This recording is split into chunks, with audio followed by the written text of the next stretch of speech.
সুনানে আবু দাউদের হাদিস, হঠাৎ একবার আল্লাহ রাসূল সাল্লাল্লাহু আলাইহি ওয়াসাল্লামের ঘরে আম্মা জান আয়েশার ঘরে আসমা বিনতে আবি বকর রাদিয়াল্লাহু তাআলা আনহা চলে আসেন। আল্লাহ রাসূল সাল্লাল্লাহু আলাইহি ওয়াসাল্লামের শালিকা, পাতলা কাপড় পরে, যে কাপড়ে হাত দেখা যায় শরীর দেখা যায়। আল্লাহ রাসূল সাল্লাল্লাহু আলাইহি ওয়াসাল্লাম চেহারাটা ঘুরিয়ে নিলেন, রেগে গেলেন এবং বললেন, আসমা তুমি এখন বড় হয়েছো, তুমি এখন বড় হয়েছো, ছোট্টটি নেই। নারীরা যখন সাবালিকা হয় তখন এতটুকু আর এতটুকু ছাড়া পুরো দেহকে ঢেকে রাখতে হয়। সুবহানাল্লাহ পড়বেন না? ইমাম আল আযম আবু হানিফা এই হাদিস থেকে দলিল নিয়েছেন। আরো দলিল আছে, সহিহ মুসলিম হাদিসের বর্ণনাকারী জাবির ইবনে আব্দুল্লাহ রাদিয়াল্লাহু তাআলা আনহু, ঈদের দিনে আল্লাহ রাসূল সাল্লাল্লাহু আলাইহি ওয়াসাল্লাম ঈদের সালাত পড়লেন আযান ইকামত ছাড়া। সালাত পড়ানোর পরে তিনি তাকওয়ার ওয়াজ করলেন, সাহাবীদেরকে নিয়ে তিনি চলে যাচ্ছেন। হঠাৎ নারীদেরকে দেখে নারীরা বললেন, আমাদেরকে ওয়াজ করেন। আল্লাহর হাবিব সাল্লাল্লাহু আলাইহি ওয়াসাল্লাম নারীদের সামনে ওয়াজ শুরু করে দিলেন। হাদিসের বর্ণনাকারী জাবির ইবনে আব্দুল্লাহ উনি বললেন, নারীদেরকে নিয়ে যখন আল্লাহ রাসূল সাল্লাল্লাহু আলাইহি ওয়াসাল্লাম ওয়াজ করতেছিলেন, আল্লাহ রাসূল যে ওয়াজটা সবচেয়ে গুরুত্ব দিলেন, আল্লাহর হাবিব সাল্লাল্লাহু আলাইহি ওয়াসাল্লাম বললেন, তাসাদ্দাকনা, নারীরা তোমরা সদকা করো, দান খয়রাত করো, কারণ আমি দেখেছি তোমরাই বেশিরভাগ হবে জাহান্নামের লাকড়ি, তোমরাই বেশিরভাগ জাহান্নামের লাকড়ি হবে। এই কথা শুনে ফাকামাত ইমরাআতুন মিন ওয়াসাতিহিন, এক নারী দাঁড়ালো, নারীদের মাঝখান থেকে এক নারী দাঁড়িয়ে হাত তুললো। জাবির ইবনে আব্দুল্লাহ বলেন, নারীটি যখন দাঁড়ালো আমি দেখলাম সুফাআউল খাদ্দাইন, এই নারীর গালের মধ্যে ফুটফুট কালো দাগ। গালের মধ্যে কি? কালো দাগ। তোলার চেহারা যদি খোলা না থাকতো গালের কালো দাগ দেখা যেত? কথা বলেন না কেন? এই দলিলগুলোর আলোকে ইমাম আল আযম আবু হানিফা রাহিমাহুল্লাহ উনি মত প্রকাশ করেছেন জরুরি প্রয়োজনে এই ফেস খোলা রাখা যাবে। সহিহ বুখারীর আরেকটা হাদিস শুনেন, বর্ণনাকারী আব্দুল্লাহ ইবনে আব্বাস রাদিয়াল্লাহু তাআলা হজের দিন আল্লাহ রাসূল সাল্লাল্লাহু আলাইহি সাল্লাম উটের উপরে বসা, পেছনে চাচাতো ভাই ফদল ইবনে আব্বাস। ইয়াউমুন নাহারে এক নারী আসলেন, সুন্দরী নারী, রূপবতী, অসাধারণ সুন্দরী নারী। এসে বললেন, ইয়া রাসূলুল্লাহ আমার একটা প্রশ্ন আছে। এই নারী এতই সুন্দরী ছিল, ফদল ইবনে আব্বাস বারবার নারীর দিকে তাকাতে লাগলেন। আল্লাহর হাবিব সাল্লাল্লাহু আলাইহি ওয়াসাল্লাম, ফদল চেহারাটা ঘুরাও, এরকম বলে ফদলের চেহারা ঘুরাই দিলেন। ফদল আবার তাকালেন, আল্লাহর হাবিব সাল্লাল্লাহু আলাইহি ওয়াসাল্লাম বললেন, ফদল চেহারাটা ঘুরাও। উনি আবার তাকালেন, আল্লাহর হাবিব সাল্লাল্লাহু আলাইহি ওয়াসাল্লাম বললেন, এই ফদল চেহারাটা ঘুরাও। দেখেন নারীকে একবারে বলতেছেন, এই মেয়ে তুমি সুন্দরী নারী, দেখো না ছেলেরা তোমার দিকে তাকায় আছে, চেহারাটা ঢাকো। বলছেন একবারও? কথা বলেন না কেন? বলেন নাই, বরং ফদল ইবনে আব্বাসকে চেহারা ঘুরাতে বলেছেন। তার মানে সব দায় দায়িত্ব নারীদের উপর বর্তায় না, পুরুষদেরকে নিজের দায়িত্ব নিতে শিখতে বলেছেন বিশ্বনবী সাল্লাল্লাহু আলাইহি ওয়াসাল্লাম। আমাদেরও দায়িত্ব আছে না নাই? তো এই হাদিসগুলোর আলোকে ইমাম আল আযম উনি মত পোষণ করেছেন যে ফেস খোলা রাখা যাবে। আমার মত না, তার মানে এটাও একটা মত আছে, ওনাদেরও দলিল আছে। আমার মত হচ্ছে যে শুধু চোখ খোলা রাখতে হবে, বাকি সব ঢেকে রাখতে হবে। তারপরেও ওনারা আমাকে এই মতের দিকে নিতে চাচ্ছে। আমি তো আসলে দুইটা মত শুধু প্রকাশ করেছি। এই পরিবর্তিত বিশ্ব ব্যবস্থায় নারীদেরকে অনেক জায়গায় যেতে হয়, চিকিৎসার জন্য বেরোতে হয়, শিক্ষকতা করতে হয়। আপনি শুধু আপনার মাদ্রাসার গণ্ডির ভেতরটারেই গোটা দুনিয়া ভাববেন না। পেন্টাগনে আমাদের মুসলিম নারীরা চাকরি করে, আমেরিকার মিলিটারি ফোর্সে আমার মুসলিম বোনেরা চাকরি করে, ইংল্যান্ডে, এখানে তো অনেক ইংল্যান্ডের ভাইয়েরা আছে, ওনারা জানবেন, ইংল্যান্ডের পুলিশ সেকশনে আমার মুসলিম বোনেরা চাকরি করে। নানা কারণে ওনাদের পক্ষে ফেস ঢেকে রাখা সম্ভব হয় না, ফলে ওনারা এই মতের আলোকে রুখসাতের উপর আমল করার সুযোগ পায়, ঠিক কিনা? তার মানে এটাও একটা মত আছে, এটাও একটা মত আছে, ওনারা রুখসাতের উপর আমল করে। বাট আমার মত হচ্ছে না, আজিমতটা উত্তম, এটা শ্রেষ্ঠ পর্দা, কারণ চেহারায় যদি দেখে ফেলে সবই দেখে ফেলে। তো আমার মত এইটা, তারপরও আমাকে এই মতের প্রবক্তা বানাতে চায়, এরকম আছে না নাই? বাড়াবাড়ি করবেন না, বাড়াবাড়ি কখনো ভালো ফল বয়ে নিয়ে আসে না, আওয়াজ করে বলতে হবে, ঠিক কিনা? আল্লাহ আমাদের সবাইকে মধ্যম পন্থা অবলম্বনের তৌফিক দান করো। কারো ব্যাপারে সমালোচনা করলেও যেন আমরা ইনসাফের সাথে সমালোচনা করতে পারি। আল্লাহ তুমি তৌফিক দাও, আমাদেরকে সব সময় হকের পক্ষে থাকার তৌফিক দান করো।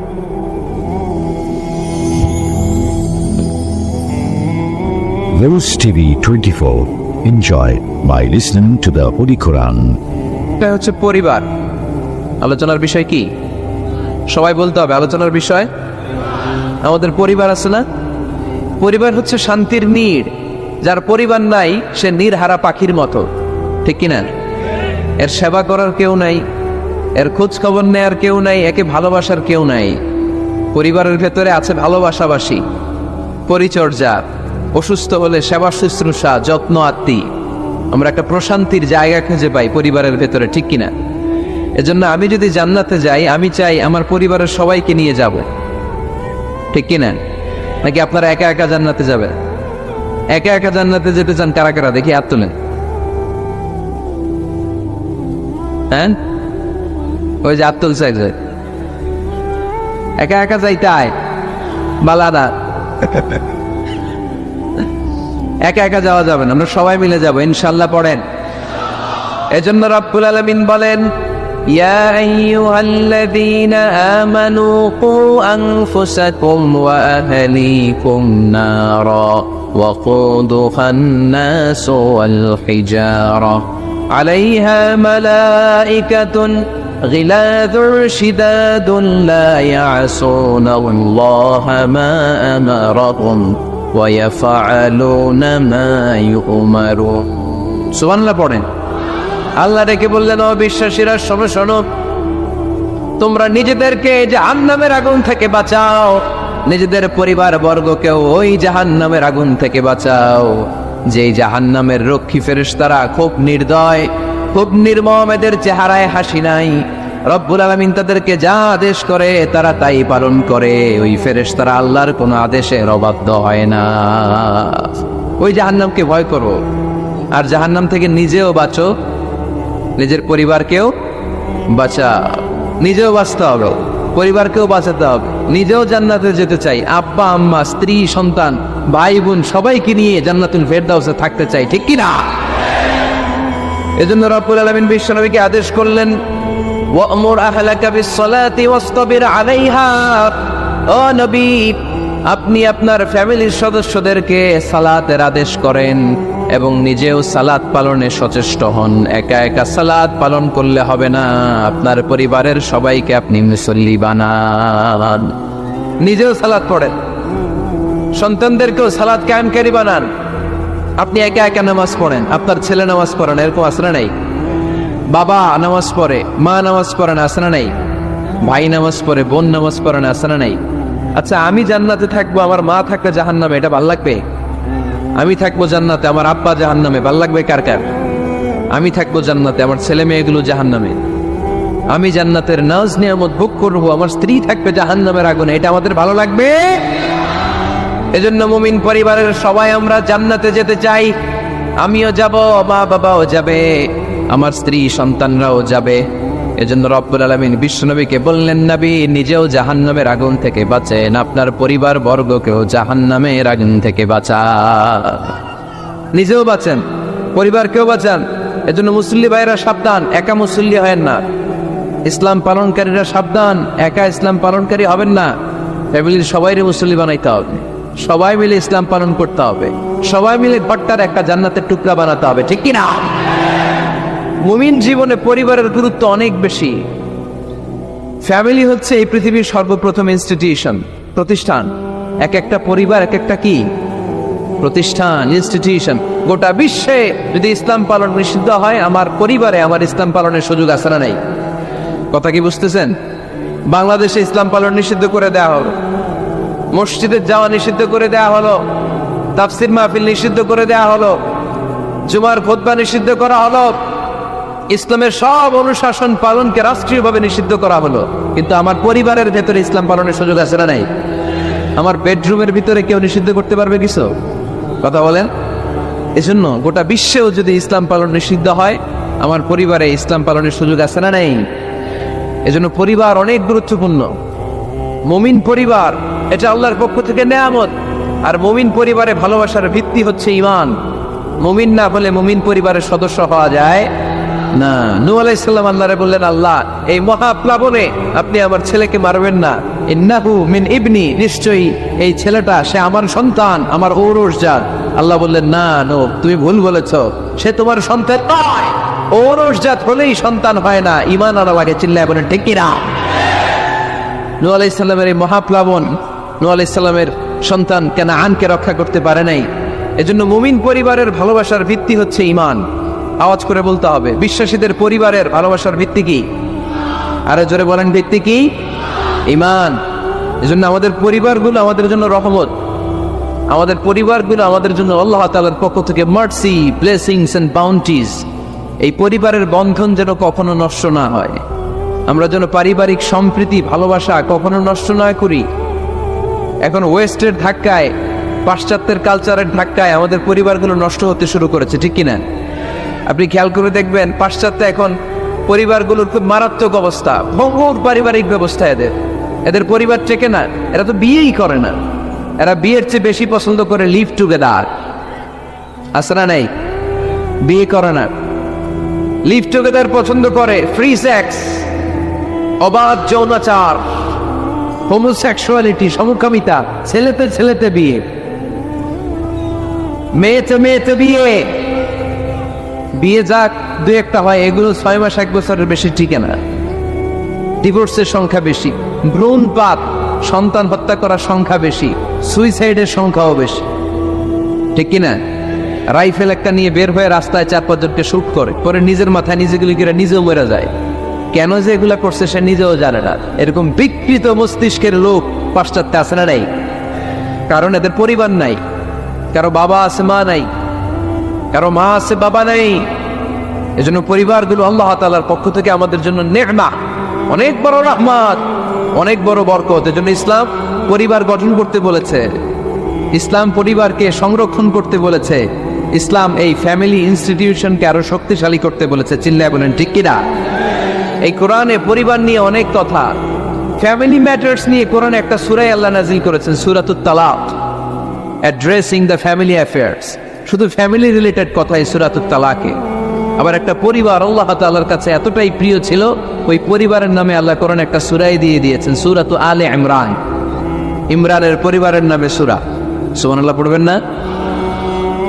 এজন্য আমাদের পরিবারগুলো অনেক গুরুত্বপূর্ণ, আমরা বুঝি না। আমরা পরিবারের সম্প্রীতি, ভালোবাসাকে অটুট রাখার ব্যাপারে সচেতন থাকি না, কিন্তু ইসলাম এই পরিবার সংরক্ষণে অনেক গুরুত্ব দিয়েছে।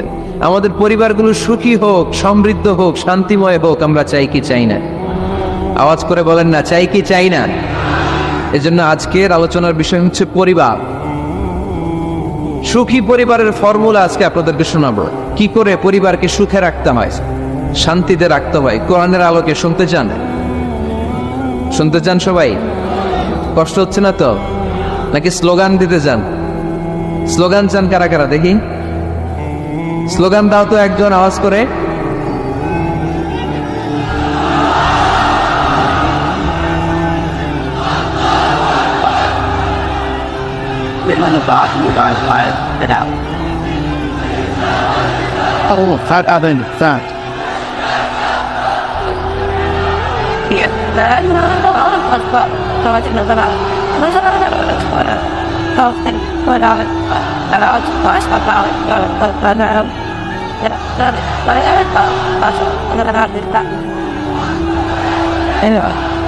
See the fear. Learn talking about what's what is that.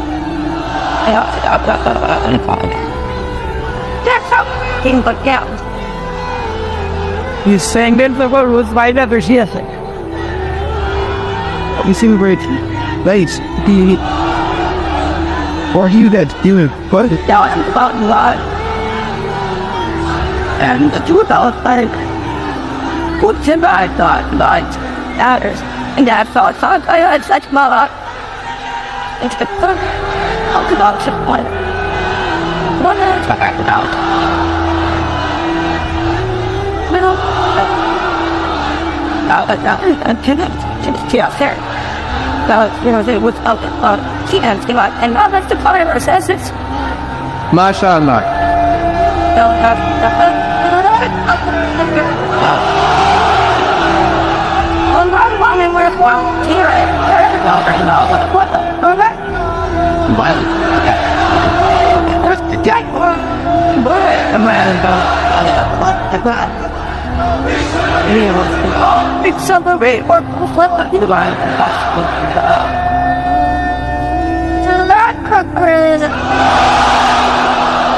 মাশাআল্লাহ, তাবারাকাল্লাহ। আল্লাহ স্লোগানগুলোকে তুমি কবুল করো। স্লোগান হয়ে গেছে, খুশি? সবাই খুশি? জি হয়, ঠিক আছে। এবার আলোচনায় যাই। সুখী পরিবারের ফর্মুলা। কোন পরিবার? আওয়াজ করে বলেন, আরো জোরে বলেন। সুখী পরিবারের ফর্মুলা কোরআন সুন্নাহর আলোকে আজকে আমরা এটা জেনে যাব, কি করলে আমাদের ফ্যামিলিগুলো সুখী হবে, সমৃদ্ধ হবে।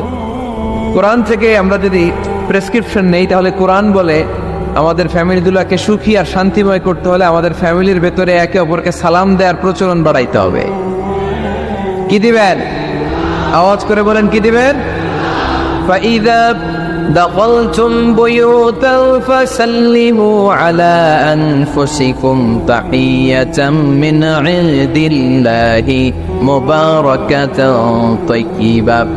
রব্বুল আলামিন বলেন, যখন তোমরা তোমাদের ঘরে ঢুকবা, ঢুকে ওই পরিবার বর্গকে একে অপরকে সালাম দাও। এটা আল্লাহর পক্ষ থেকে অভিবাদন পদ্ধতি, এটা বরকতময়, এটা পবিত্র। সুবহানাল্লাহ পড়েন। ইদা দাখালতুম বুয়ুতান ফাসাল্লিমু আলা আনফুসিকুম। ঘরে ঢুকেই সালাম দাও। সালাম মানে শান্তি। সালাম দেই না, এজন্য ঘরে শান্তিও নাই, ঠিক কিনা? আজকে যে সালাম দেওয়া যাবে না, বাসায় যে ভাবির আগে সালাম দিবেন, পারবেন না? ভাবি আগে দিতে হবে। কে আগে দিবে শুনি? আপনি আগে। তুমি বিয়ে করছো নি? হ্যাঁ, They got the third dear class. আগে আগে সালাম দিবেন। রাজি আছেন? ঘরে ঢুকেই সালাম। বাবা দিবে ছেলেকে সালাম, ছেলে দিবে বাবাকে সালাম।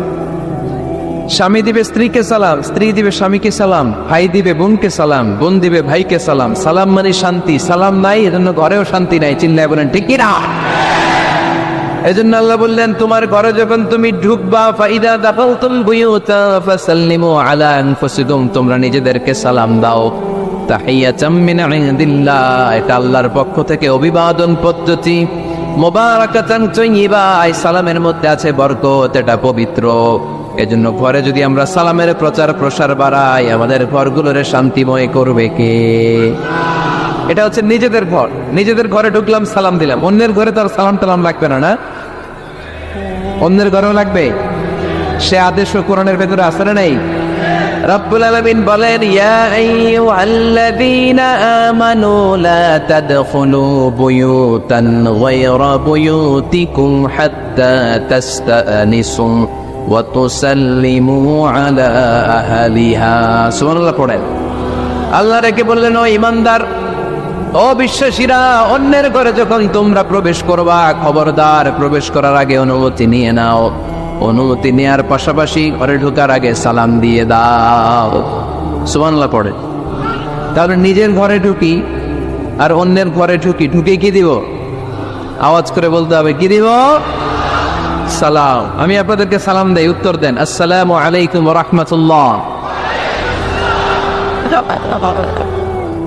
এবার আপনারা আমাকে সালাম দেন, আমি উত্তর দিব, ওয়ালাইকুম আসসালাম ওয়া রাহমাতুল্লাহ। পারা যাবে নাকি বলবেন আমি বউরে কেন দেব, উনি না আমার আগে দিবে? আমি জামাই, আমি স্বামী, আমি হাজবেন্ড। আচ্ছা, হাজবেন্ডের কি বলেন সিলেটি ভাষায়? স্বামীরে জামাই পাইতাইনি। জামাই তো জামাই আগে দিবে না বউ আগে দিবে? হ্যাঁ বলেন, আমি আগে দিব। কে আগে দিবে? আমি। আগে আগে সালাম দেন। আল্লাহর হাবিব সাল্লাল্লাহু আলাইহি ওয়াসাল্লাম বললেন, সহিহ মুসলিমের বর্ণনা, সহিহ মুসলিমের বর্ণনা, আওয়ালা আদিল্লুকুম আলা শাইইন ইযা ফাআলতুমুহু তাহাব্বাতুম। আল্লাহর হাবিব বললেন, আমি কি তোমাদেরকে এমন একটা ফর্মুলা শিখাইয়া দিব না, এই ফর্মুলা যখন তোমরা অ্যাপ্লাই করবে, তোমাদের মধ্যে পারস্পরিক ভালোবাসা বাড়িয়ে দিবে কে? সাহাবীরা বললেন, ইয়া রাসূলুল্লাহ, অবশ্যই আপনি আমাদেরকে শিখাইয়া দেন। কোন সেই ফর্মুলা, যেই ফর্মুলা অ্যাপ্লাই করলে আমাদের মধ্যে ভালোবাসা বেড়ে যাবে? আল্লাহর হাবিব বললেন, আফশুস সালাম বাইনাকুম, নিজেরা নিজেদের মধ্যে সালামের প্রচার করো, প্রসার করো। দেখা হলে একে অপরকে তোমরা বেশি বেশি সালাম দাও। আফশুস সালাম বাইনাকুম, নিজেরা নিজেদের মধ্যে সালাম দাও। সালাম নাই ফলে ভালোবাসা নাই, সালাম নাই ফলে আমার ঘরে শান্তি নাই। তাহলে ঘরে শান্তি আনার এক নম্বর ফর্মুলা হচ্ছে সালাম। চিল্লায় বলতে হবে সোজানগরের ভাইরা, এক নম্বর ফর্মুলার নাম কি? সালাম। সাইয়েদনা আদম আলাইহিস সালামকে যখন আল্লাহ তাআলা বানালেন, বানানোর পরে আল্লাহ বলেন না আদম সেজদা করো, আদম কোরআন তেলাওয়াত করো, আদম জিকির করো, আদম তাসবিহ পড়ো না।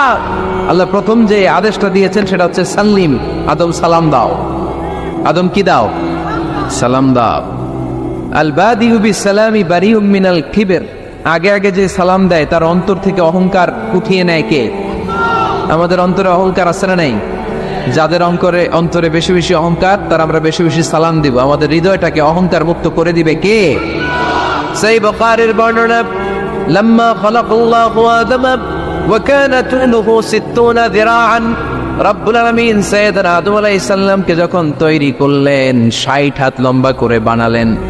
আবার আমরাও যারা জান্নাতের ভেতরে ঢুকবো আমাদেরকেও সেদিন 60 হাত লম্বা করে বানিয়ে দিবেন কে? কয় হাত লম্বা হয়ে ঢুকবেন জান্নাতে? 60 হাত। সাইয়েদনা আদম আলাইহিস সালামকে যখন আল্লাহ তাআলা বানালেন, বানিয়ে আল্লাহ তাআলা প্রথম যে আদেশটা করলেন সেটা হচ্ছে সাল্লিম, আদম সালাম দাও। কি দাও? সাল্লিম আলা উলাইকা নাফার, এই ফেরেশতাদের এই দলটাকে সালাম দাও। কারণ ইবলিস অহংকারের কারণে সে হয়েছে জাহান্নামী। আল্লাহ চেয়েছেন আমার আদম যেন অহংকারী না হয়, এজন্য আগে আগে সালাম দেওয়া শিখাইয়া দিলেন। চিল্লায় পড়েন আল্লাহু আকবার।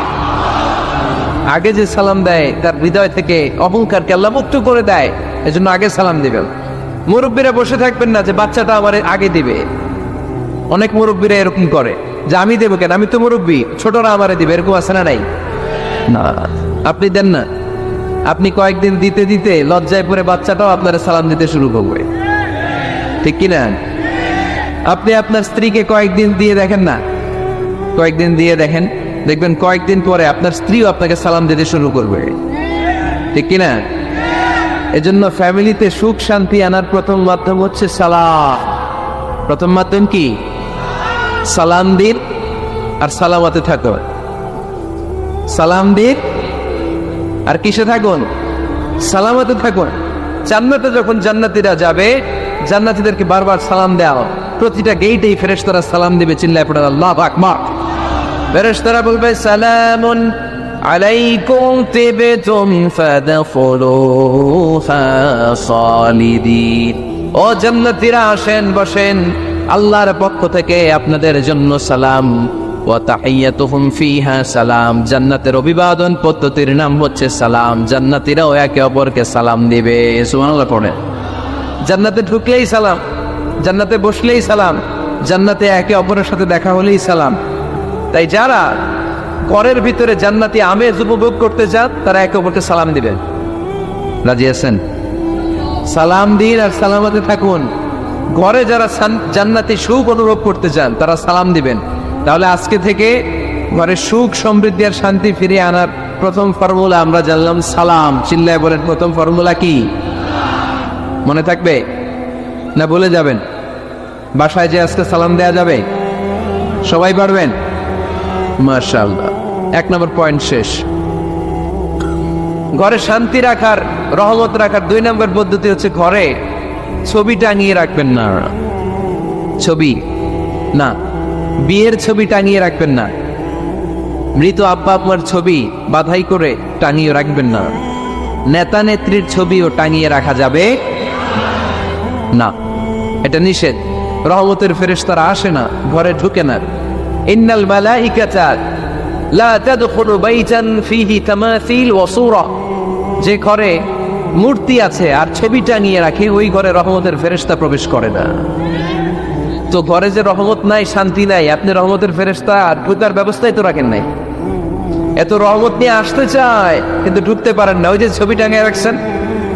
এজন্য সুজানগরের ভাইয়েরা, আমাদের সুজানগরে যদি কারো ঘরে বিয়ের ছবি, আব্বা আম্মার ছবি, ফ্যামিলি গ্রুপ ছবি বা নেতা নেত্রীর ছবি থাকে, আজকে খুলে ফেলা যাবে না? খুলে ফেলা যাবে মুসলমান?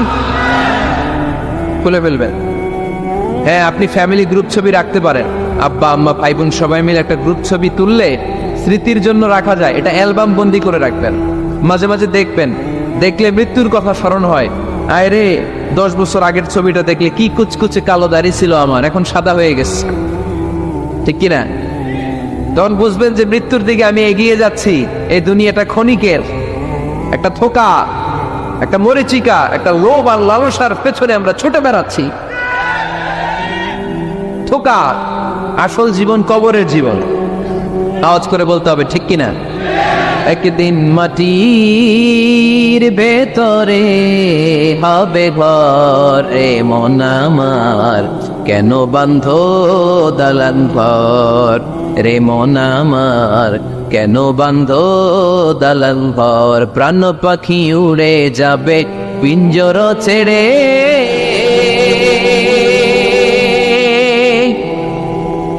ধরা ধামে সবই রবে তুমি যাবে চলে। বন্ধু বান্ধব যত মাতা পিতা দ্বারা শ্রুত, বন্ধু বান্ধব যত মাতা পিতা দ্বারা শ্রুত, সবই হবে তোমার পরে। মন আমার কেন বান্ধ দালান ঘর, একদিন মাটির ভেতরে হবে ঘরে। মন আমার কেন বান্ধ দালান ঘর। ঠিক কিনা? পুরাতন ছবির অ্যালবামগুলো খুললে মৃত্যুর কথা স্মরণ হয়। আহা, দাদা পাশে বসা ছিল, আজকে দাদা নাই। নানারা নিয়ে একটা ছবি তুলে অ্যালবামে রাখছিলাম, আজকে নানা নাই। বাবার সাথে ছবি ছিল, আজ বাবা নাই। মৃত্যুর কথা স্মরণ আছে না নাই? প্রয়োজনে আব্বা আম্মার সাথে বা নিজেদের ফ্যামিলি গ্রুপ পিকচার তুলতে পারবেন, এটা অ্যালবাম বন্দি করে রাখেন, কিন্তু টাঙিয়ে রাখা যাবে? রাখবেন আপনারা? আর রাখবেন না। অনেকে কুকুরের শো পিস কিনে, কুকুরের, বিড়ালের, কুমিরের শো পিস কিনে শো কেসে সাজিয়ে রাখে, আছে না নাই? সুজানগরে বোধহয় এগুলো নাই, তাই না? হ্যাঁ, সুজানগরে এগুলো আছে না? এগুলো আপনি রাখতে পারবেন না, এগুলো রাখবেন না। ইন্নাল মালাইকাতা লা তাদখুলু বাইতান ফিহি তামাসিল ওয়া সূরা, যেই ঘরে ছবি টাঙিয়ে রাখা হয়, মূর্তি সাজিয়ে রাখা হয়, আল্লাহর রহমতের ফেরেশতারা ওই ঘরে কশিন কালেও প্রবেশ করে না। তবে ছোট্ট মেয়েদেরকে পুতুল কিনে দেয়া যায়। কাদেরকে কথা বলেন? ছোট্ট মেয়েদেরকে। দেখবেন ওরা পুতুলকে বাচ্চার মতো আদর করে, এটার দুধ খাওয়ায়, এটার জন্য রান্না করে, গোসল করায়, আছে না নাই? আম্মা জান আয়েশা রাদিয়াল্লাহু তাআলা আনহা পুতুল নিয়ে খেলা করতেন। নারীদের, ছোট্ট মেয়েদের জন্য এটা জায়েজ রাখা হয়েছে এই কারণে, কারণ কিছুদিন পরেই তারা মা হতে চলেছে, ঠিক কিনা? কেমন করে বাচ্চা কাচ্চা লালন পালন করবে, কেমন করে আমাদের আগামী প্রজন্মকে তারা গড়ে তুলবে, ওইটার একটা প্রশিক্ষণ খেলার মাধ্যমেই ছোটবেলায় যেন তাদের হয়ে যায়। এজন্য ছোট্ট মেয়েদের জন্য পুতুল দিয়ে খেলাকে শরিয়ত জায়েজ রেখেছে। চিল্লায় পড়েন সুবহানাল্লাহ। কত সুন্দর আমাদের ইসলাম! Check and balance, check and balance. কিন্তু ছবি টাঙিয়ে রাখা যাবে না। কুকুরের শোপিস, কুমিরের শোপিস শোকেসে সাজিয়ে রাখা যাবে, শান্তি আসবে না ঘরে, জাহান্নামের টুকরা হয়ে যাবে ঘর। ঘরের ভেতরে গিটার রাখা যাবে না। গিটার চেনেন? হারমোনিয়াম রাখা যাবে না। ঢোল তবলা, বাজারে ঢোল বাজারে বাঁশি, আছে না নাই? ঢোল রাখতে পারবেন না।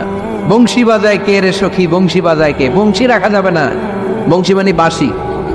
এই বাঁশি, ঢোল, তবলা, হারমোনিয়াম, গিটার, এগুলো যদি ঘরে থাকে রহমতের ফেরেশতা ঢুকে না। আল্লাহ হাবিব সাল্লাল্লাহু আলাইহি ওয়াসাল্লাম বলেছেন, বুইস্তু লিউকাসসিরাল মাযামির, ঢোল, বাদ্য, হারমোনিয়াম, তবলা এগুলোকে ভেঙে মাটির সাথে চুরিয়ে দেওয়ার জন্য আমি বিশ্বনবী আগমন করেছি। চিল্লায় বলেন ঠিক কিনা? এজন্য আল্লাহর হাবিব বললেন, ইন্নাল মালাইকাতা লা তাদখুলু বাইতান ফীহি তামাসিল ওয়া সূরা। মুসনাদ আহমদ ইবনে হাম্বলের হাদিস। আল্লাহর রহমতের ফেরেশতারা ওই সমস্ত ঘরে কশিন কালেও প্রবেশ করে না যেই ঘরে ছবি টাঙানো আছে আর আছে মূর্তি। কথা বুঝতে পেরেছেন? তাহলে এগুলো রাখা যাবে না। হিন্দি সিরিয়াল দেখা যাবে না, ঠিক কিনা? এমনও ফ্যামিলি আছে বাবা ছেলে একসাথে বসে হিন্দি সিরিয়াল দেখে, ইন্ডিয়ান নায়িকাদের কোমর দুলানো ডান্স দেখে, আছে না নাই? সিরিয়ালের জন্য পাগল এদেশের মেয়েরা। আলহামদুলিল্লাহ, এদের মধ্যে এখন পরিবর্তন হইতেছে। এরা এখন ওয়াজ দেখা শুরু করতেছে, ঠিক কিনা? তার মানে এই তাফসির মাহফিলগুলোর সফলতা আছে না নাই? আছে, আল্লাহর মেহেরবান। অনেক বোনরা বলে, হুজুর আগে সিরিয়াল দেখতাম, এখন ওয়াজ দেখি। আলহামদুলিল্লাহ করবেন না? হিন্দি সিরিয়াল দেখবেন না, অশ্লীল নাটক দেখবেন না। টেলিভিশনে হিন্দি সিরিয়াল, হিন্দি সিনেমা, অশ্লীল নাটক দেখলে রহমতের ফেরেশতারা ওই ঘরে প্রবেশ করে। তাহলে কি দেখবেন? টিভিতে কি দেখবেন বলেন? হ্যাঁ, ফিতা দেখতে হয়। ওয়াজ দেখতে আইনি। আচ্ছা, টিভিতে আপনারা ইসলামিক প্রোগ্রামগুলো দেখবেন, রমাদানে অনেক ইসলামিক প্রোগ্রাম করে টেলিভিশন চ্যানেলগুলো, এগুলো দেখবেন। সৌদি আরবের সরাসরি লাইভ প্রোগ্রাম, এগুলো দেখবেন। জিওগ্রাফিক্যাল চ্যানেল আছে, দেখবেন। অ্যানিমেলস কিংডম দেখবেন, আফ্রিকার জঙ্গলে কত ধরনের প্রাণী পাওয়া যায়, সাগরের অতল গহ্বরে কি ধরনের মাছ আল্লাহ সৃষ্টি করে রেখেছে। সি ওয়ার্ল্ড আমরা জানি না, সাগরের অতল গহ্বরের রাজ্য কেমন। অ্যানিমেলস কিংডম আর জিওগ্রাফিক্যাল চ্যানেল, এগুলো দেখবেন। টক শো দেখতে পারেন, নিউজ দেখতে পারেন। এমন প্রোগ্রামগুলো দেখেন যেগুলো শিক্ষণীয়, নিজেকে জ্ঞানী ও আলোকিত করে গড়ে তুলতে সহায়তা করে, এমন প্রোগ্রামগুলো দেখবেন। আওয়াজ করে বলেন ঠিক কিনা? এর বাইরে হিন্দি সিরিয়াল, নাচানাচি, রূপবানে নাচে কোমর দুলায়া, আছে না নাই? ফেরেশতারা বলবে তগরে পিটাও আমরা জুলায়া, এগুলো দেখা যাবে, তাহলেই শান্তি আসবে। তাহলে সালামের পরে 2 নাম্বার যে ফর্মুলা জানলাম, ছবি টাঙিয়ে রাখা যায় না, ঘরে মূর্তি, কুকুরের মূর্তি, শোপিস রাখা যায় না, হিন্দি সিরিয়াল, অশ্লীল নাটক, গান বাজনা, এগুলো ঘরে দেখা যাবে না। এগুলো দেখলে আল্লাহর রহমত ঘরের ভেতরে প্রবেশ করবে না। মনে থাকবে সবার? সমাজে পরিবর্তন আসতে শুরু করেছে। আগে শ্রমিক ফেডারেশনের এরা যাত্রাপালা করতো, তাই না? নাচানাচি, দুনিয়াকে মজা লেলো, রুব্বানে নাচে কোমর দুলাইয়া, না? উনিও জানে রুব্বানে নাচে কোমর দুলাইয়া, ফেরেশতারা বলবে তগরে পিডামু আমরা জুলাইয়া। মায়ের আসরে নাই, প্রশ্ন করা হবে। কবরে যেতে না যেতেই প্রশ্ন করা হবে। মরতে আমাদেরকে হবেই। আকসিরু যিকরা হাযিমিল লাযযাত, পৃথিবীর সব স্বাদকে পানসা করে দেয়, ওই বিষয়টাকে বেশি বেশি স্মরণ করো। বিষ্ণুনবী বলেছেন সব স্বাদকে পানসা করে দেয় কি? মরণ, ঠিক কিনা? The most certain thing in our life is death, and the most uncertain thing in our life is the time of death. আমাদের জীবনের সবচাইতে সুনিশ্চিত বিষয় হচ্ছে মরণ, মরতে হবেই। কিন্তু সবচেয়ে অনিশ্চিত বিষয় হচ্ছে দ্য টাইম অফ ডেথ, কখন মরবো, কোথায় মরবো এটা জানি না, তাই না? আমরা যে মরবো এটা সবাই জানেন না? কথা বলেন। সবাই জানে, কিন্তু কখন মরবো জানেন? কিভাবে মরবো জানেন? কখন যে মৃত্যুর সময়টা চলে আসবে আমরা কেউ জানি না। এবং একটা মানুষের জীবনের সবচাইতে ভয়ঙ্কর অভিজ্ঞতা হচ্ছে এই মৃত্যু। আর এই এক্সপেরিয়েন্স, এই অভিজ্ঞতার কথা কাউকে শেয়ার করে যাওয়া যায় না। কেমন লেগেছিল তার বলে যাওয়ার আগেই তাকে উড়াল দিতে হয়, ঠিক কিনা? এজন্য পরিবর্তন আসতে শুরু করেছে। বাজার শ্রমিক ফেডারেশনের ভাইরা আজকের এই চমৎকার প্রোগ্রামের অ্যারেঞ্জ করেছে। আমি আন্তরিক শুভেচ্ছা এবং মোবারকবাদ তাদেরকে জানাই। কোম্পানিগঞ্জ হাই স্কুল প্রাঙ্গণ, আলহামদুলিল্লাহ। আজকে সভাপতি জনাব হাজী মোহাম্মদ কামাল উদ্দিন সাহেব, চেয়ারম্যান 15 নং নবীপুর। সহসভাপতি হচ্ছে জনাব হাজী মোহাম্মদ জয়দুল হোসেন ভুইয়া সাহেব, আপনি, মাশাআল্লাহ। তারপর প্রধান অতিথি হচ্ছে জনাব আলহাজ মোহাম্মদ ইউসুফ আব্দুল্লাহ হারুন সাহেব, আল্লাহ কবুল করুক। যারা আসছে, যারা আসবে, আল্লাহ সবাইকে কবুল করুক। মাইকের আওয়াজ যে বোনেরা শুনছে, আল্লাহ তাদেরকেও কবুল করুক। সম্মানিত ভাইরা, আমি আপনাদের খেদমতে আল কোরআন আল কারীম থেকে ছোট্ট একটা আয়াত তেলাওয়াত করেছি। এই আয়াতের আলোকে কিছু কথা আপনাদের সামনে উপস্থাপন করার চেষ্টা করব ইনশাআল্লাহ। সবাই পড়েন ইনশাআল্লাহ। রব্বুল আলামিন ইরশাদ করছেন, ওয়ামা আরসালনাকা ইল্লা রাহমাতাল লিল আলামিন। মুখস্থ আছে না সবার? পড়েন, ওয়ামা আরসালনাকা ইল্লা রাহমাতাল লিল আলামিন। সূরাতুল আম্বিয়ার ছোট্ট একটা আয়াত, যে সূরাটা আল্লাহ তাআলা নবীদের জন্য ডেডিকেট করেছেন। এখানে আল্লাহ বলছেন, ওমা আরসালনাকা ইল্লা রাহমাতাল লিল আলামিন, I have sent to you as a mercy, as a rahmah, as a barakah, as a blessings for the whole world, for the entire world. ও নবী, আপনি গোটা বিশ্বের জন্য রহমত, শুধু মানব গোষ্ঠীর জন্য না, শুধু দানব গোষ্ঠীর জন্য না, জিনদের জন্য না, প্রাণীকুলদের জন্য না, শুধু ফেরেশতাদের জন্য না, গোটা বিশ্বের জন্য বিশ্বনবীকে রহমত বানিয়ে পাঠিয়েছে কে? সবার জন্য রহমত। খোশ মেজাজের মানুষ ছিলেন, নরম দিলের মানুষ ছিলেন, ফাবিমা রাহমাতিম মিনাল্লাহি লিনতা লাহুম ওয়ালাউ কুনতা ফাযযান গালিযাল কলবি লান ফাদ্দু মিন হাওলিক। আল্লাহ বললেন, ও নবী, আপনার হৃদয়টা বড় নরম, সফট হার্টেড মানুষ আপনি, কোমল হৃদয়ের মানুষ আপনি, খুশ মেজাজের মানুষ। বিশ্বনবী এত খুশ মেজাজের মানুষ ছিলেন, বিশ্বনবী যেখানেই যেতেন ওখানে মানুষের ভিড় হয়ে যেত, যেখানেই যেতেন পিছু পিছু লোকজন ছুটতো, কারণ খুশ মেজাজের তো, সফট হার্টের, হৃদয়টা কোমল, ওনার সাথে কথাই বলতে মনে চায়, টাইম পাস করতে মনে চায়। আল্লাহু আকবার। বাচ্চাদের জন্য রহমত, ছোট বাচ্চারা বিশ্বনবীর সামনে যদি কখনো চলে আসতো, বিশ্বনবী ওনার কোমল হাতটা বাচ্চাদের মাথার মধ্যে হাত বুলিয়ে দিতে। এমন কোন বাচ্চা বিশ্বনবীর সামনে দিয়ে ক্রস করতে পারতো না যে বাচ্চার মাথায় বিশ্বনবী হাত বুলাতেন না। নাতিদেরকে অনেক আদর করতেন। হাসান আর হুসাইন রাইহানাতাইন, বিশ্বনবীর সুগন্ধি। হাসান বিশ্বনবীর কোলে উঠলে সাইয়েদনা হুসাইন কোলে ওঠার জন্য কান্না করতেন, আবার হুসাইন কোলে উঠলে হাসান কান্না করতেন। আবার সাইয়েদনা হাসান বিশ্বনবীকে ঘোড়া বানিয়ে বিশ্বনবীর পিঠের উপরে বসে বিশ্বনবীর চুল ধরে টেনে টেনে খেলা করতে। বিশ্বনবী ঘোড়া, আর ঘোড়ার বাদশা হচ্ছে হাসান। সুবহানাল্লাহ পড়বেন না? কি খুনসুটি, কি সম্পর্ক!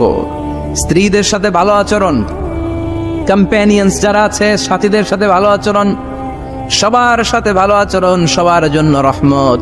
এজন্য আল্লাহ বললেন, ওয়ামা আরসালনাকা ইল্লা রাহমাতান লিল আলামিন। I have sent you as a mercy for the entire universe. ও নবী, আপনি সবার জন্য রহমত, আপনি সবার জন্য কল্যাণ। আপনার মধ্যে রহমতের বারিধারা এত বেশি, আপনি হ্যাঁ বললে শরীয়তের হুকুম হালাল হয়ে যায়, আপনি না বললে শরীয়তের হুকুম হারাম হয়ে যায়। আবার আপনি আঙ্গুল তুললে চাঁদ দুই ভাগ হয়ে যায়, জমিন থেকে পা তুললে আপনি আকাশে মেরাজে চলে যান। কি স্ট্যাটাস! কুড ইউ ইমাজিন কি স্ট্যাটাস আল্লাহ ওনাকে দিয়েছে? উনি হ্যাঁ বললে এটা হালাল, কারণ কোনটা হালাল কোনটা হারাম এটা ওনার কাছ থেকে জেনেছে। উনি যদি বলে ইয়েস, করতে পারবেন আপনারা, হালাল, কোটি কোটি মানুষের জন্য পারমিসিবল, লিগ্যাল। উনি যদি বলেন নো, আমাদের সবার জন্য এটা হারাম, কোটি কোটি মানুষ আর করতে পারবো না। আঙ্গুল তুলেছেন, চাঁদ দুই ভাগ হয়েছে, পা তুলেছেন, মেরাজে চলে গিয়েছে। আল্লাহু আকবার।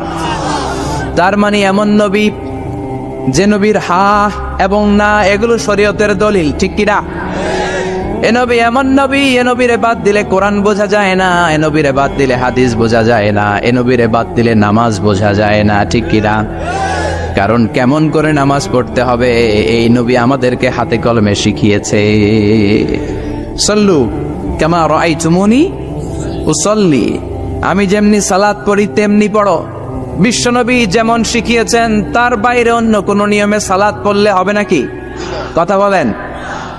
ফজরের সালাত 2 রাকাত, আপনি যদি পড়েন 3 রাকাত, কবুল হবে নাকি? 4 রাকাত পড়লে, 6 রাকাত, 12 রাকাত এরকম পড়লে মায়ের আছে না নাই? কবুল হবে না। অনেক বেশি পড়েছেন, সময়ও দিয়েছেন বেশি, কবুল হবে না। কেননা বিশ্বনবী যেভাবে শিখিয়েছে ওইভাবে পড়েন নাই তো, ঠিক কিনা? আবার বিশ্বনবী যেমন রোজা রেখেছেন তেমন রাখতে হবে। কেমন করে রোজা রাখতে হয় বিশ্বনবী শেখালেন। ফজর থেকে শুরু করে সন্ধ্যা পর্যন্ত রোজা রাখবেন। আপনি সকাল থেকে শুরু করে আসর পর্যন্ত রেখে আসরের পর ইফতারি করলে হবে নাকি? কথা বলেন। কারণ বিশ্বনবীর পদ্ধতিতে হয় নাই। আবার এই নবীকে বাদ দিলে হজ বোঝা যায় না, কেননা এই নবী কেমন করে হজ করতে হয় আমাদেরকে শিখিয়েছেন। বিশ্বনবী ওনার পুরো জীবনে 4টা উমরা করেছেন, একটা মাত্র হজ করেছেন। আর বলেছেন খুযু আন্নী মানাসিকাকুম, কেমন করে হজ করতে হয় আমার কাছ থেকে তোমরা শিখে নাও। হজের সিস্টেম কি আমার থেকে শিখে নাও। মাত্র একবার হজ করেছেন, তাতেই হজের সব আহকামগুলো আমাদের কাছে ক্রিস্টাল ক্লিয়ার, স্বচ্ছ কাচের মতো, স্ফটিক কাচের মতো, স্বচ্ছ পানির মতো, এত সুন্দর তিনি বর্ণনা দিয়েছেন। এই বর্ণনার উপর ভিত্তি করে লক্ষ লক্ষ মানুষ গোটা বিশ্ব থেকে কাবার প্রান্তরে জমা হয়, ঠিক কিনা? মাসাবাতান লিন্নাসি ওয়া আমনা, গোটা বিশ্বের মানুষের মিলন কেন্দ্র। আপনি যখন মসজিদুল হারামে যাবেন, মসজিদে নববীতে যাবেন, দেখবেন আজান হয়ে গেলে লক্ষ লক্ষ মানুষ কাবার দিকে ছুটে, ঠিক কিনা? আজান হওয়ার সাথে সাথে শারে আল হিজরা দিয়ে জারওয়াল দিয়ে, গাজ্জা দিয়ে, আজিয়াদ রোড দিয়ে পঙ্গপালের মতো মানুষগুলো কাবা কেন্দ্রিক হতে শুরু করে। কারণ কাবা হচ্ছে অ্যাসেম্বলি পয়েন্ট, গ্যাদারিং পয়েন্ট, এটা মিলন কেন্দ্র। এই কাবাকে কেন্দ্র করে প্রতিদিন লক্ষ লক্ষ মানুষের মিলন মেলা বসে। চিল্লায় বলেন ঠিক কিনা? কেমন করে হজ পালন করবেন বিশ্বনবী শেখালেন। কারণ বিশ্বনবীরে বাদ দিলে হজ বোঝা যায় না। তার মানে বুঝলাম উনি হ্যাঁ বললে হালাল, না বললে হারাম। উনারে বাদ তো কোরআন বাদ, উনি বাদ তো হাদিস বাদ। কথা বলেন? উনি বাদ তো নামাজ বাদ, উনি বাদ তো রোজা বাদ, উনি বাদ তো হজ বাদ। এজন্য ওনারে বাদ দিলে কোরআন বোঝা যায় না, নামাজ বোঝা যায় না, ওনারে বাদ দিলে হজ বোঝা যায় না। তাই ওনার সাথে যারা বেয়াদবি করবে ওদেরকেও এমনি এমনি ছেড়ে দেয়া যায় না। বিশ্বনবীর সাথে যদি বেয়াদবি করে এটা অনেক বড় ধরনের বেয়াদবি, এটা রাষ্ট্রীয় আইন করে ওকে শাস্তি দিতে হবে, ঠিক কিনা? বিশ্বনবীর বিরুদ্ধে যদি ব্লগে কিছু লিখে, কেউ ব্লগ লিখে, বিশ্বনবীর পারিবারিক জীবন নিয়ে যদি কেউ কটু কথা বলে, বাজে মন্তব্য করে, বিশ্বনবীর ব্যাপারে যদি শাহবাগের চত্বর থেকে, প্রজন্ম চত্বর থেকে কোনো কথা বলে, ওই বেয়াদব গুলারে ফাঁসির রশিতে ঝুলানোর দরকার আছে না নাই? Very sensitive issue. বিশ্বনবীর সম্মান গোটা উম্মার সম্মান। কারণ বিশ্বনবী বাদ তো পুরো ইসলাম বাদ। এজন্য আমার নবীর বিরুদ্ধে কথা বললে ওর সাথে আমাদের কোনো কথা নাই। চিল্লায় বলেন ঠিক কিনা? এই সেন্সিটিভ ইস্যুতে আমরা সবাই এক। এখানে জামাত ইসলাম নাই, হেফাজতে ইসলাম নাই, তাবলীগ নাই, আলিয়া নাই, কওমি নাই। বিশ্বনবীর সাথে বেয়াদবি করলে ওগুলোকে রাষ্ট্রীয়ভাবে ফাঁসি দেওয়ার দরকার, শাস্তি দেওয়ার দরকার আছে না নাই? সবাই একমত?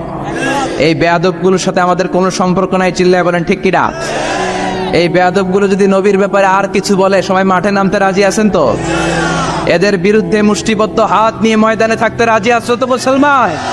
যারা কারা রাজি হাত চলে আল্লাহর দেখা।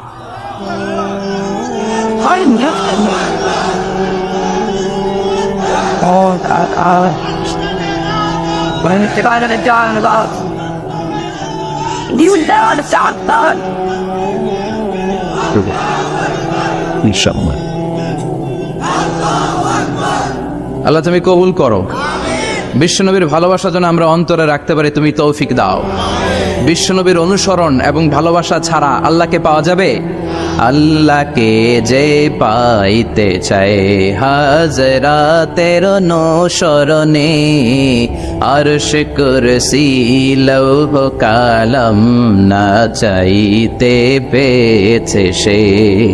হাজরাতের অনুসরণে, আরশ কুরসি লৌহ কালাম না চাইতে পেয়েছে সে। সুবহানাল্লাহ পড়েন। এজন্য আল্লাহ বললেন, নবী আপনাকে আমি গোটা বিশ্বের মানুষের জন্য রহমত করে পাঠালাম। আবার আপনার চরিত্রটা গোটা বিশ্বের মানুষের জন্য আমি মডেল করে দিলাম। আল্লাহু আকবার। ওয়া ইন্নাকা লাআলা খুলুকিন আযীম। ও নবী, চমৎকার একটা চরিত্রের উপরে আমি আপনাকে প্রতিষ্ঠিত রেখেছি। And verily you are on a very good standard of character. ও নবী, আপনার চরিত্রটা বড় সুন্দর। আপনার চরিত্রের মতো গোটা বিশ্বের কারো চরিত্র হতে পারে? পা থেকে মাথা পর্যন্ত বিশ্বনবীর চরিত্রে একটা কালো দাগ বসানোর মতো ক্ষমতা কারো আছে নাকি? কারণ বিশ্বনবীর চরিত্র হলো কোরআনের চরিত্র। মা আয়েশাকে বলা হলো, মা আমাদের পেয়ারা নবীর চরিত্র কেমন ছিল আমাদেরকে বলে শোনান। মা আয়েশা বললেন, ও সাহাবীরা, বিশ্বনবীর চরিত্র ছিল কোরআনের চরিত্র। কানা খুলুকুহু আল কোরআন। বিশ্বনবীর চরিত্র ছিল কোরআনের চরিত্র। পুরো কোরআনে 30 পারাতে থিওরিটিক্যালি যা বলে শোনানো হয়েছে, বিশ্বনবীর জীবনীতে চরিত্রে প্র্যাকটিক্যালি ওই সব কিছু করে দেখানো হয়েছে। পুরো কোরআনে 30 পারাতে থিওরিটিক্যালি যা বলা, বিশ্বনবীর চরিত্রে প্র্যাকটিক্যালি সেটা করে দেখানো। সুবহানাল্লাহ বাণীতে যে বলেন। আবার বিশ্বনবীর আরেক স্ত্রী উম্মে সালামা বলতেন, ইনদামা ইয়ামশি রাসূলুল্লাহি আলাল আরদি কাআন্নাল কুরআনা ইয়ামশি আলাই। যখন বিশ্বনবী রাস্তার উপর দিয়ে হেঁটে যেত, মনে হয় কোরআন শরীফটা রাস্তার উপর দিয়ে হেঁটে হেঁটে যায়। কোরআনুল কারীম রাস্তা দিয়ে হেঁটে হেঁটে যাচ্ছে, মনে হচ্ছে যে এটা বিশ্বনবী নয়, এটা জীবন্ত কোরআন। পড়েন আল্লাহু আকবার। এজন্য এই নবীকে আল্লাহ এমন স্ট্যাটাস দিয়েছেন, পৃথিবীর কোন নবীকে তেমন স্ট্যাটাস দিয়েছে নাকি? এই নবীকে আল্লাহ এমন মর্যাদা দিয়েছে, গোটা বিশ্বের কাউকে এমন মর্যাদা দিয়েছে নাকি? এমন কিছু গুণাবলী, ক্যারেক্টারিস্টিক্স আল্লাহ বিশ্ব নবীকে দিয়েছে, পৃথিবীর কোন নবীকে সেগুলো দেয় নাই। সুবহানাল্লাহ। খুশি না বেজার? খুশি তো সবাই। কি দিয়েছেন, কি স্পেশাল এক্সট্রা স্ট্যাটাস আল্লাহ তাআলা বিশ্ব নবীকে দিয়েছেন আমরা শুনি। এক নাম্বার স্ট্যাটাস হলো সাহিবু শাক্কি সাদর। বিশ্ব নবীর সিনা চাক হয়েছে, পৃথিবীর কোন নবীর সেটা হয় নাই। সুবহানাল্লাহ। 2 বার হয়েছে এটা বিশ্ব নবীর জীবনে। হালিমাতুস সাদিয়ার বাড়িতে যখন দুধ পান করতে গিয়েছিল তখন হয়েছিল, আবার মেরাজের রাতে হয়েছিল। উম্মে হানির ঘর থেকে চলে সাইয়েদনা জিবরাইল বিশ্ব নবীকে আতিমে কাবায় শুইয়ে দিলেন। এরপর গলার নিচ থেকে শুরু করে নাভি পর্যন্ত বুকটা কেটে ফেললেন, বিশ্বনবীর হৃদয়টাকে বের করলেন, জামজামের পানি দিয়ে ধৌত করলেন, আবার পেটের ভেতরে হৃদয়টাকে ঠুকিয়ে দিলেন। দিস ইজ কল্ড শাক্কে সাদার। উর্দু ফার্সিতে বলে সিনা চাক, ইংরেজিতে বলে ওপেন হার্ট সার্জারি। সুবহানাল্লাহ পড়বেন না? আমাদের অনেকের ওপেন হার্ট সার্জারি হয় না, গলা থেকে নাভি পর্যন্ত কাটা, সেলাই করে দিলে আবার বাঁচে। এটা বিশ্বনবীর সিনা চাক থেকে আবিষ্কার হয়েছে। পড়েন আল্লাহু আকবার।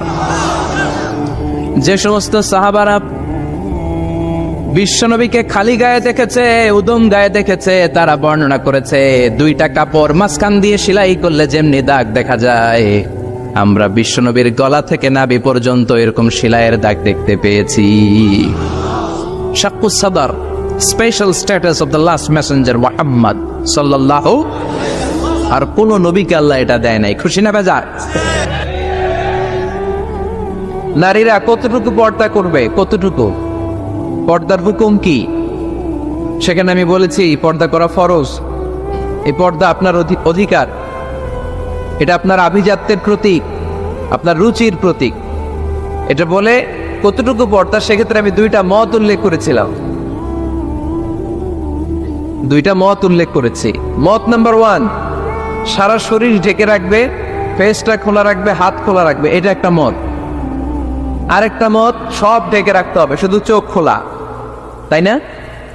2টা মত উল্লেখ করে আমি বলেছিলাম যে এটা হচ্ছে রুকসাত আর এটা হচ্ছে আজিমাত। আমি এও বলেছি যে এর চেয়ে শ্রেষ্ঠ পর্দা হতে পারে না, শুধু চোখ খোলা, সব ঢেকে রাখতে হবে, এটা শ্রেষ্ঠ পর্দা, এর চেয়ে ভালো পর্দা হতে পারে না। আমি নিজেও সাজেস্ট করি এটা, যে শুধু চোখ খোলা থাকবে।